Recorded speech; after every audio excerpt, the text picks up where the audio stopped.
Hello and welcome to the show. I'm Martin Willis, your host. I'm really excited about this show this evening. This is only the second interview that Jonathan Weygandt has done, and he did the first one back in uh, 2001 for the Greer's Disclosure Project. And some of you may have seen that. Not everybody has, but I'm going to go over a couple things just to help out, the whole situation here, and so people are, understand how this whole thing came about. So a nice listener named Jay Hall contacted me in 2020, and he briefly mentioned at that time that he was in touch with a Marine that was involved in a UFO crash in Peru. But at that time, he said that that person did not want to speak about it on my show or anyone else's. So then David Grush came out in June of this year. And once that came out, Jay contacted me again, saying that this is the perfect time for Jonathan to speak about it and that he was going to get in touch with him. And that same evening, I got a call from Mario Woods, who also had spoken to Jonathan in the past. Mario Woods has been a guest on the show. And he said, he was agreeing this is the time that Jonathan should speak about this. So I was connected with Jonathan, and we had a number of phone call conversations. Eventually, I went up to meet him and went out and had a really nice visit with him. And I understood right away after getting to know him these last few months that he has real high morals and high credibility. And I have absolutely no doubt in my mind that this event happened to him. And you will see that it was a traumatic experience for him. And it was really very hard for him to recount things. It was very tough for him. I really feel for him that he had to go through what he did with this whole experience. I do think it's good that it's documented, that he's talking about it again. I also want to say this and let people know this, that he has not sought out any publicity at all. He has no interest in the UFO community or getting involved in any type of way. And I talked to him about certain incidents, and he was very, he just was not paying attention to anything. He's just trying to move on with his life and basically forget about this whole situation. That's really what he wants to do. He does not want to write a book. He does not want to talk about it again. So I want to give a thanks to Jay Hall, first of all. And I also want to thank Roland at RGH UFOs. He did a lot of great research, and that article is down in the text below. It's also going to be in the show notes. Also, the 2001 Disclosure Project video is linked as well, and you can get all the detailed information. He talks about things in great detail. He was really enthusiastic at that time. He's not so much, again, he's just trying to forget the whole thing ever happened to him. And I'm asking you to please respect his privacy. Please do not try to reach out to him. He really does not want to talk about this any longer. I've had, journalists contact me that wanted to speak with him, and he says no, he's just not interested in any type of publicity. To me, that gives this whole thing a lot more integrity, and not that it needed more than it already had. But so just in a nutshell, for those of you who have not looked into this, or who are listening to the audio podcast and have not watched his 2001 interview, Jonathan went into the Marines in the early 1997. He was deployed to Peru to patrol at Operation Laser Strike, which is a drug running intercept program. In March, his platoon was called out to a crash recovery. It was possibly a friendly aircraft. They went out for about 3 hours in 5 or 6 Humvees out toward the crash site. They eventually went through the jungle on foot to it. He was up front, what you call point. He was on point with two other people, and they came upon the crash site. It was very obvious. It was like burned through the jungle, like cutting butter with a knife. They followed the path to the crash and came upon a teardrop or egg-shaped, I'm going to show you an artist's rendering here, egg-shaped craft that was buried in a ledge. Just the back of it was sticking out. And there was fluid leaking out everywhere, and it was changing colors, like sort of like the rainbow, but sort of like a chemical rainbow. Some of the fluid got on him, and it ruined the material of his camis. And he lost hair on his arm where it was on him. He noticed there was damage to the craft that may have been from a Hawk missile. There was a strong humming noise that he describes as like a guitar amp or something like that. There was a recessed hole, perhaps a cockpit. And the thing that you may not hear in the other interviews because it was edited out is there was an arm hanging out, and with four fingers. And he felt there was at least two beings inside, and he felt that the one with the arm hanging out was possibly dying, and he felt like he was being communicated with. I know this is a lot. This is a lot to hear, but again, after speaking with him, I think he's 100% credible. I wouldn't have done the show if I felt different. Again, he had a real hard time talking about the rest. He said it went downhill from there. But basically, some men showed up in black camis. They were very aggressive with him and took over the whole situation. And they basically said, "What are you doing here? You should obey our orders." So I don't know, maybe the orders get messed up or whatever. They weren't supposed to be there. He was flown out of there in one of the helicopters, and he was interrogated and threatened for hours on end. They made his life totally miserable, and it was really hard for him in general.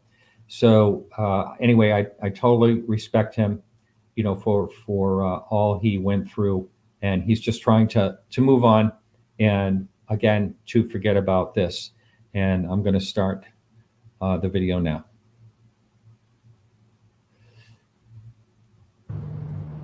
Jonathan, welcome to the show. Hey, hello. I'm really, really honored to have you here, and I know it's been a long time, over 20 years. Yes, sir. Well over, actually about 26 now, I would suppose. Well over that now. The one thing that I know people are curious is, do you feel this is the right time to speak about this? Well, you asked me to come. I know. Right. Yes. Like I said, I told you, and I've told you this, continuously. I don't have anything new to add. Yep. Right. Yeah. No, I know. The timing for us and the people that are really paying attention to this topic is that, more people are talking about similar things that Sure. you have been talking about. So, can you kind of go through the whole thing? I know you did it once. It was a long time ago. But and I have some questions along the way and maybe you'll just answer them just by talking about the whole situation. Well, where would you like for me to begin? Yeah, well, I know you went into the military back in 1995 or 6? 95. Yeah. And June of 95. Yeah. How did you come to actually go to Peru to begin with? I mean, how did all that fall into place? Was it a type of training that you had or something? No, I was deployed during the Operation Laser Strike. It was a counter narcotics operation. Yeah. And I happened to find myself there. Yeah. And did you have a choice in the matter? Or No, there's no choice. You had no choice. And what type of training did you do for that? Well, the normal Marine Corps, light infantry, air defense, that type of training, right? Yeah. Yeah. And as I've read a little bit about the Operation Laser Strike, and it was supposed to Sure. be to stop the drug running, that type of thing. Did you see a lot of that? Were you involved in a lot of? Well, I mean, we were just generally, I would say light infantry, patrolling, stuff like this, and that's essentially what we were doing. Yeah. And you actually had a conversation with someone involved in the radar, the two women? And yes, right, I did. And can you go into what they were claiming that they were actually experiencing? Well, they were if I remember correctly, they were essentially they were tracking objects coming in and out of the atmosphere, and I was on guard duty, and that's what happened. So that's basically what happened. I mean, it's been a long time, so yeah. I don't know who these women are. I didn't ask for their names or anything, so I don't really know. But they were coming in at several thousand miles. Oh yeah, they were probably like 30, 20, 30 mile, well hypersonic, right? Exceeding hypersonic speeds. Now I would, this is just speculation, but Sure. I wouldn't think that anything would have changed in that department, that these things could still be coming in and out of Sure. the atmosphere. And there's a lot of people will say, hey, then this doesn't happen because otherwise the government would let us know these things are coming in and out. But you heard. Well, it's that, and then I would say the technology of tracking these craft. I would say, yeah, the technology to monitor the you could call it like well, you could say it was the strategic intelligence, surveillance, reconnaissance network, the battle management system, right? I guess you could call it the strategic strike system that manages all of the assets of the whole armed forces, the general purpose forces, strategic forces, and they're monitoring anything. I would say a few meters above the tree line, at the top of the trees. Yeah. So I mean, they know everything. So. And as far as the drug running operations that were, there was actually some shot down. I know there was a civilian later on, long after you left, civilian Cessna shot down by error. Right. But would they actually shoot down, craft that wouldn't respond to them? Yes. I mean, that's. I would suppose they would. I don't know about interceptions. I don't know about the air traffic in terms of aircraft that were flying. That would be generally doing counter air or combat air patrols there. Yeah. Yeah. So had you gone out on any of these missions prior, like where there was actually crashed craft before this incident? No. This was actually by mistake. It's all happenstance. So was this, would you say, the first one that you went out to, and it just happened to be this? Yes. Huh. Wow. Okay. So why don't you describe that day, if you would, in detail as much as you can remember at this point? Yeah. Well, just generally, the Marine Expeditionary Unit, Special Operations Capable, they have what's called the TRAT team. This is Tactical Recovery of Aircraft and Personnel. And they're different detachments, different sizes. You could have maybe like a 10 to 12 man section up towards a platoon. And they're supported by helicopters. This is when you're flying off ships, right? The amphibious ships. But you could say that you could have it at any time, right? That you would have to physically secure the crash site and go into it, the classified that's on board and all of this, right? So you have to probably deal with that. And so, we were there, aircraft got shot down supposedly. And then we went in there, and then we stumbled upon this crashed craft. And I don't know what it was, to be quite honest with you. And I told Dr. Greer I didn't know what it was, to be honest. And I still don't know what it is. And it's just weird. So when you were like, what I've heard you say, you were like one part of the point, or the people that go ahead. I was up in front of the section, right? Yeah.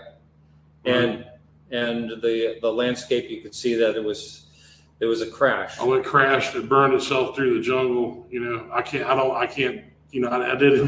get out and measure it, right? So I have no idea of dimensions, right? But it crashed through, and it had buried itself into the cliff there. And I could see the rear of the craft, whatever it is, and it looked like that it had been hit by a surface-to-air missile, blast fragmentation. That was similar to the I figured out later because I went and looked at it. I could remember it, and I went and I did research into Hawk. So anyway, when I was at school at the school Stinger Schoolhouse at Fort Bliss, Texas. I was with Hoggers, Marine Corps Hawk SAM operators. But I wasn't privy to anything that they were doing. But I went back and started looking at videotapes, trying to find books that had like photographic evidence of the blast fragmentation from the rounds. Yeah. And from the SAM, the Hawk, the MIM-23 rounds, when it exploded, not the actual kinetic hit, when it physically hits the aircraft, the blast, like if it's within a certain amount of distance, it explodes, right? It blasts. And so I saw that. So, and that's the way I figured out later, but this is just speculation on my part. Yeah. So let's just try to understand the landscape here. So this thing crashed like through the jungle, and then did it go up over a ridge and then it went on? I'm not sure. I wasn't there. Yeah, I have no idea. But I mean, if you were looking at the way the crash was, right? Yeah, that would be speculative because I wasn't there. But yeah, you could say that was, and it that was reasonable. And did it wedge itself right into the rock itself? Do you think? Yeah, it buried itself within the rock. I don't know the composition of the hillside. Yeah, and was it actually like a rock cliff? And how did you get down to it? Well, I walked down. I was up under it because I ran up under. I dropped my gear and ran up under the craft. So I was up under it. Like I said. So by the drawing that you did, I'm assuming that was the thing possibly upside down. I don't know. I can't tell you. I mean, I wouldn't know. How would I know if it's upside down? I don't even know what it was. Yeah. But the damage appeared to be more on the underside, like it could have Yes, been. sir. Well, what I would consider the aft part of the aircraft or the spacecraft, whatever you want. I don't know what it is, but it was on the aft portion of the craft. Yeah. Okay. And it had holes in it. It was blasted, right? It was hit. And it was from fragmentations. You could tell. I mean, you could tell an aircraft too from the outside. Yeah. And but most of these missiles, when they hit like our craft, or if they hit, Russian, whoever else, they usually blow them apart, right? They usually disintegrate them. Mm-hmm. Typically, mm-hmm. I would say, because a strike like that would, apart from maybe a Sukhoi Su-25 or A-10 or any of these other type of aircraft that are designed to, to be at the front, to fly in real close, designed to, with small arms or, small caliber, to be able to survive that type of damage. Now, but again, I'm not an aircraft engineer. I don't, design survivability in aircraft. So these factors, you should do, everyone else can do their own research. So when you walked up to this with the two other people, right, what was their reaction along with yours? I mean, I can't remember. Say holy, like, I mean, yeah. I don't really remember, to be honest with you. Yeah. But you must remember how you felt when you first. Yeah, it was mainly it was something else. Yeah, right. I mean, unexplainable. Like it doesn't. Yeah, bizarre. You're right. Fit what you normally should be seeing. Yeah. And let's talk about the liquid. This liquid is coming out of it. Okay, so now look, this is just simply speculation on my part, and this is, I don't want to go further with this because I really don't know. I don't know. But anyway, I think somehow that there was at least two creatures that were inside of the, whatever you want to call it, the vehicle. And I guess I don't know, it could have been the damage from the crash, or it was the damage from the blast fragmentation warhead. But it was leaking, right? I would assume was the cockpit, and it was leaking and it was coming out. I mean, it was all over the area. It got on my, my fatigues. I was in it, and so that's what happened there. But I don't know what it was. And it changed colors. Yeah, the craft itself was changing colors. Purple, you know, if you take, like, I mean, you know, when you're out, say like when you're out, the chemical rainbow, right? Mm. Essentially, like if you're out like scrubbing your car and you have the you know, joy or whatever, you know, it's kind of the sheen where it's the rainbow colors, and it was going back and forth. It was weird. I don't know what it was. Like I said, Yeah. And I can't account for any of this, so it's just simply speculation on my part.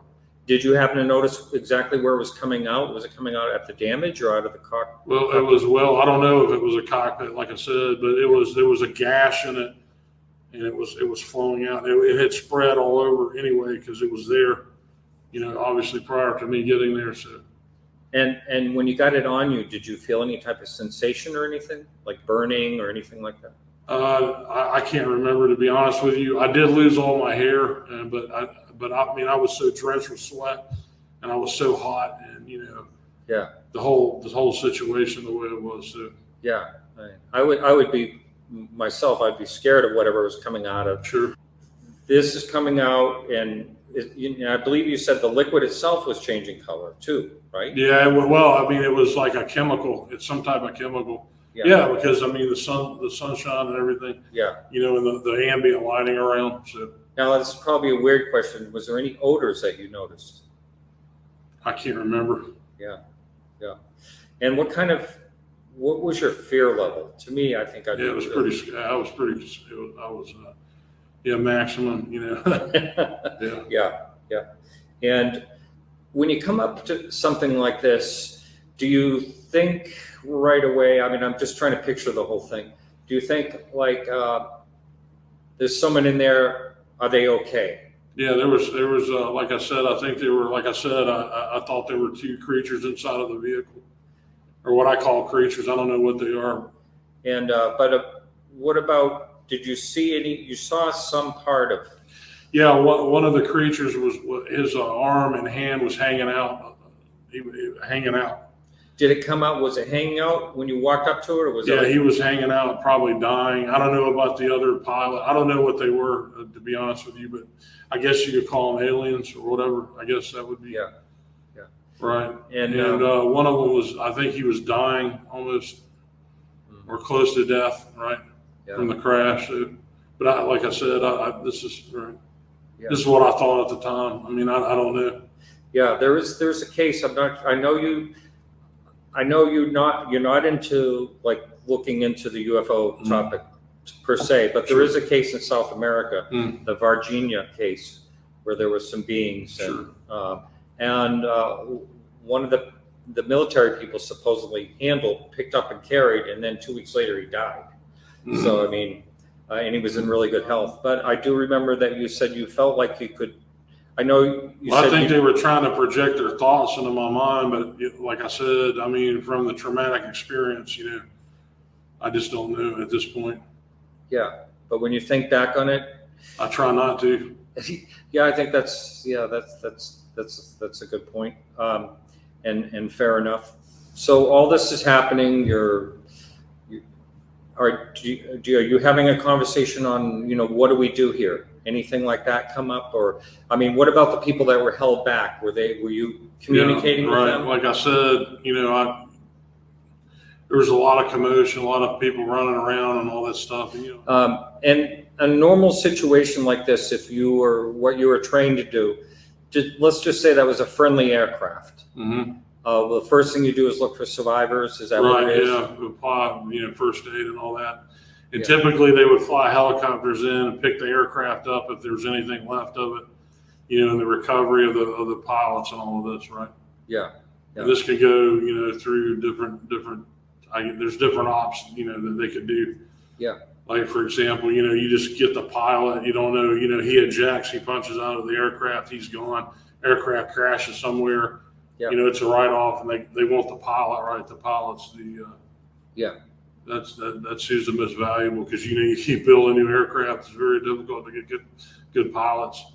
Seems to me if this ended up being like a recovery, which most likely it was, It seems like it would be a very tricky one if this thing was wedged way in this. Well, maybe. I mean, I don't. This is simply speculation on my part. Maybe they were not interested in the craft. Maybe they were interested in what was in it. Yeah. Very well could be. And I know you don't follow a lot of what people talk about in this whole thing, but there are a lot of people that have said a lot of similar things to you about thinking thoughts like everything's going to be okay. We're not here to hurt you, know, that type of thing. People often have those thoughts in their mind. Right. And so when this was all happening, when did the other people come into play? Did you climb back up on the ridge? Were you going back? Yeah, we were, and I don't know who these fellows were. You know, this is speculation on my part, but I think they were Department of Energy personnel that were there, privatized. I would say most of this. This is just speculation on my part, but how would they control this? Privatized labs. You know, they would privatize it, so then there would be no oversight by the government at all. That's right. Yeah. Right. Yeah. Private labs. And these guys that showed up, they kind of aggressively took over the entire situation. Right. And they kind of handled you pretty rough. Oh yeah. And what about the other two people that saw the same thing? Did you see what happened to them? No, I didn't. Yeah. And so I'm just trying to think if there's anything else at the scene that, comes to mind, anything unusual. Were there another thing? I remember you said situation. Is that normal? Yeah. You said the light was rotating, I believe, really slowly, one single light on it. Right. And there was some type of humming? Yeah, there was a humming, like a low hum. And did that continue the whole time you were near it? Yes, only way I could describe it is it's not like a low bass feedback that you would hear through stereo speakers. Yeah. So could you kind of feel it? Yeah. Mainly hear it. I mean, I don't know. It was weird. Yeah. Like I said, it was chaotic. I didn't know what was going on. Completely confusion. Yeah. Right. And so after you get done assessing this situation as much as you can, I'm not in charge of anything, so there's not any assessing of anything. Okay. But one of the things I've found intriguing when I heard your previous interview was you felt like this was almost an artwork. It was not like a craft. It wasn't something that we would have produced in a factory, that's machined and all of this. It was just bizarre. I mean, I've done research looking at films, trying to find something that would look even similar. And there's only one similar movie that I've seen. What's actually I think it's a Disney movie.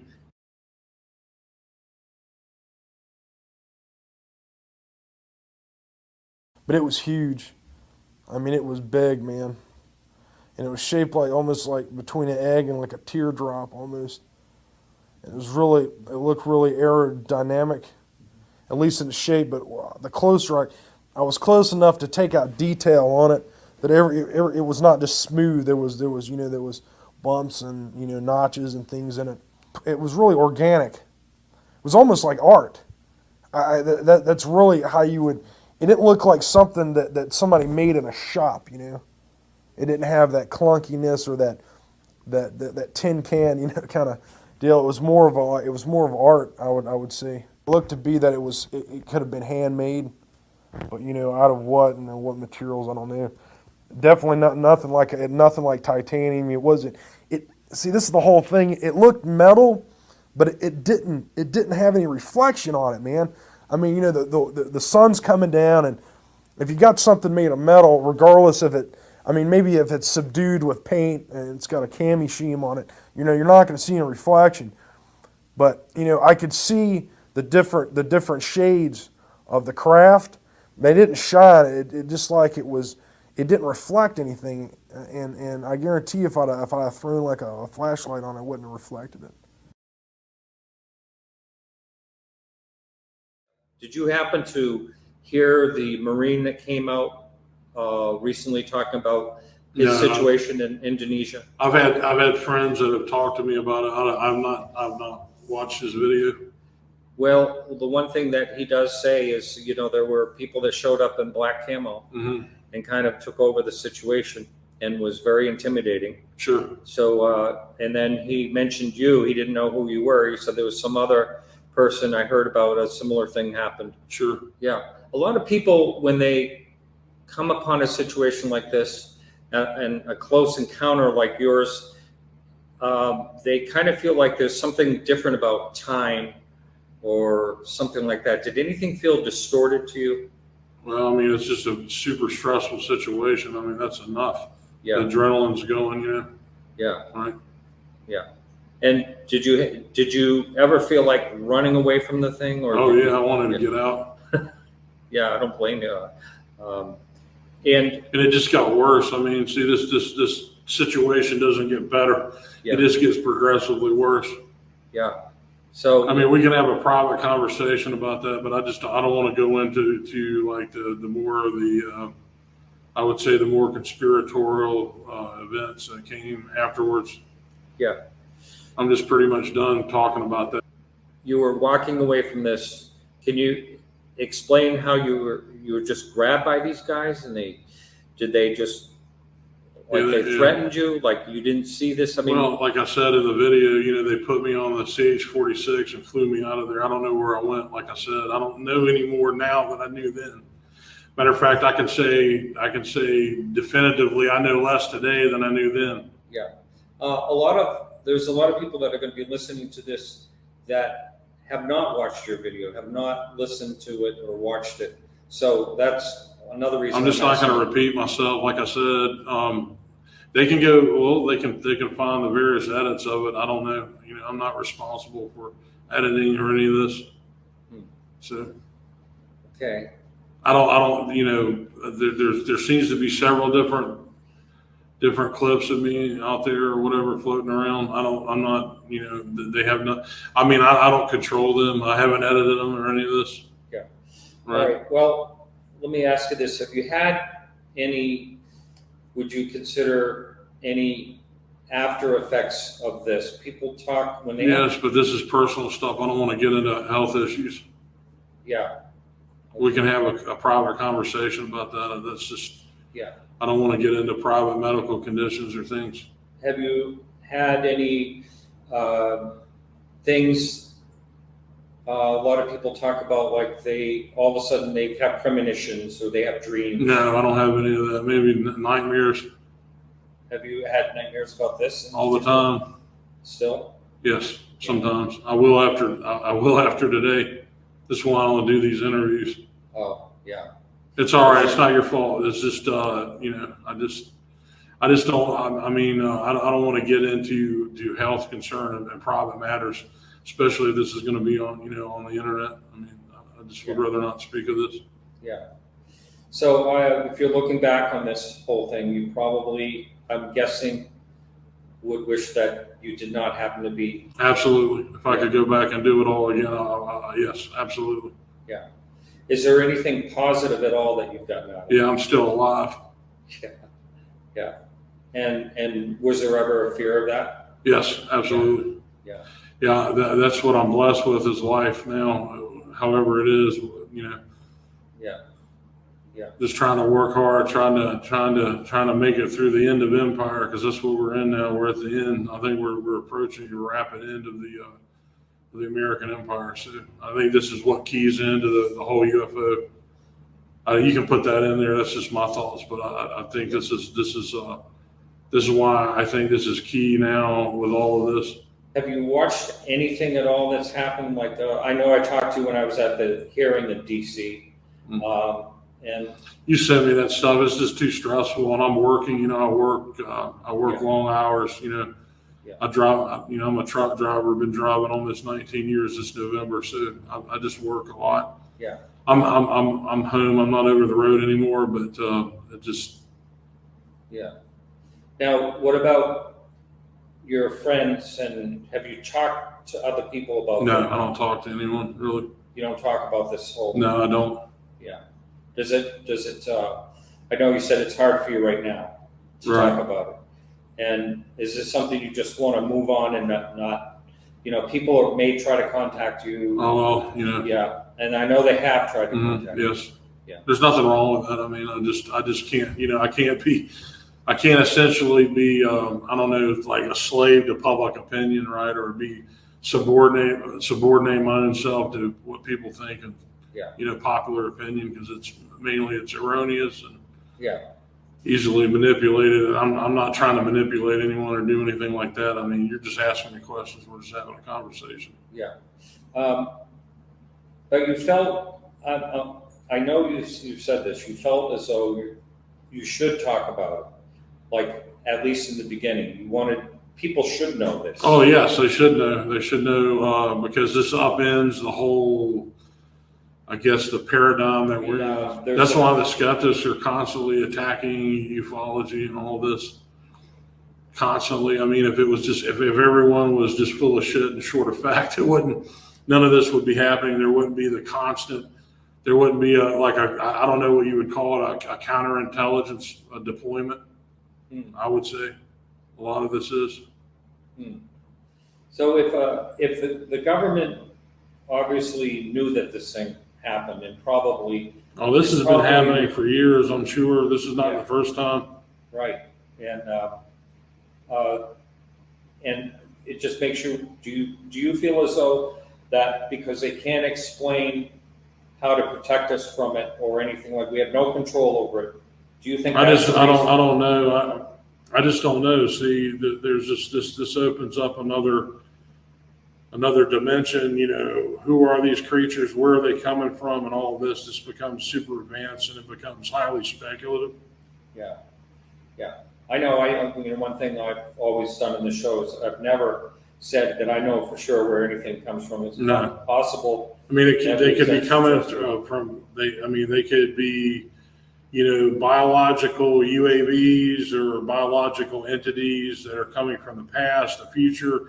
They could be coming from inside of the Earth, outside, exoplanet. They could be coming, who knows? Maybe they're coming through. There was that Pentagon. Wasn't there there was actually, I believe it was it a academic paper that was put out about, I know that there was a Pentagon spokesman that talked about a mothership, an extraterrestrial mothership that was actually in the solar system. This was reported back in February of this year. I heard right around the big UFO sightings, right around the Super Bowl weekend. Remember this? I heard something about it. Yeah, I was actually monitoring that when it was happening. Remember they had those, what do they call them, UAPs or whatever the new. Yeah, it's UAPs. Yeah, the new bullshit nomenclature, right? to even confuse it, like. That's right. To continue to confuse everything, but they shot one down, or they shot at it, or they hit it. It was around the CCP balloon, right? The balloon that was floating around, right? Yeah. I was actually under the Chinese balloon when it was shot. Oh, you were under? I happened to get out of the car, and the real estate agent said, "Oh, wow." Yeah, and the jet went by, and I caught it all. Everyone on the show. Yeah, the F-22A Raptor. Yeah. Yes, sir. I caught that shot as it was happening. Wow. Which was amazing. Yeah, had no idea. Nice. No idea. Well, actually, I was watching the Super Bowl when that all occurred. But I was monitoring I was on Twitter monitoring the situation. Yeah. Okay, well then I guess that's it for us to talk about then. When it comes to the whole situation. At this point, yes, sir. I appreciate you. I appreciate you being kind to me and generous with your time and everything, and letting me come. And hopefully, like I said, I don't. Hopefully, this will go over well with people. I mean, I don't know. Yeah. No. Well, thank you very much. Yes, sir. Thank you. Okay.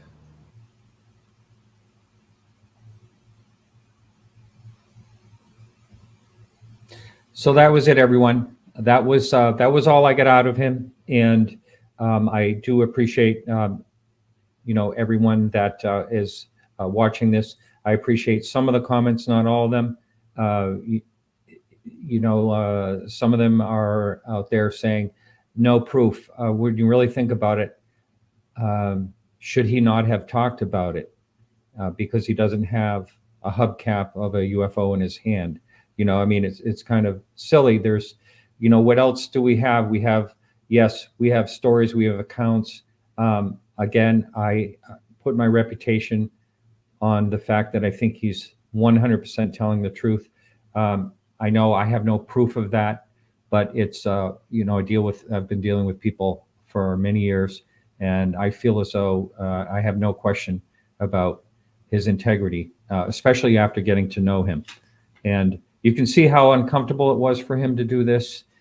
He's not making any money out of this. He's not looking for any fame. He just agreed to talk one more time. He was sort of pushed into it, and you can see again he was not comfortable in doing so. But I do appreciate everyone who has watched this show, and that's it for tonight. Thanks again, everyone, and keep your eyes to the sky.